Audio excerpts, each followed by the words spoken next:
கோயில்பட்டி அருகே அலுவலகத்தில் நிறுத்தி வைக்கப்பட்டிருந்த இருசக்கர வாகனத்தில் புகுந்த பாம்பை தீயணைப்புத் துறையினர் லாபகமாக மீட்டு வனத்துறையில் விட்டனர். தூத்துக்குடி மாவட்டம் கோயில்பட்டி பங்களா தெரு பகுதியைச் சேர்ந்தவர் சர்மிளா பானு. இவர் ரயில்வே நிலையம் அருகே உள்ள SBI இன்சூரன்ஸ் அலுவலகத்தில் பணியாற்றி வருகிறார். இந்த நிலையில் நேற்று மாலையில் அலுவலகம் பகுதியில் நிறுத்தி வைத்திருந்த அவரது இருசக்கர வாகனத்தில் பாம்பு புகுந்துள்ளது. இதனை பார்த்து அருகில் இருந்தவர்கள் தீயணைப்புத் துறையினருக்கு தகவல் கொடுத்தனர்.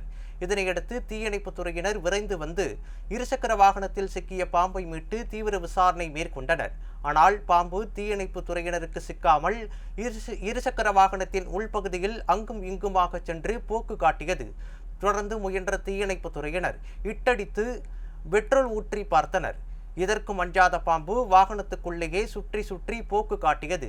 இறுதியாக மெக்கானிக்கை வரவழைத்து இருசக்கர வாகனத்தினை பிரிக்க தொடங்கினர். அப்போது இருசக்கர வாகனத்தில் உள்பகுதியில் ஓரத்தில் பதுங்கியிருந்த பாம்பை தீயணைப்புத் துறையினர் லாபகமாக மீட்டு வனத்துறையில் விட்டனர்.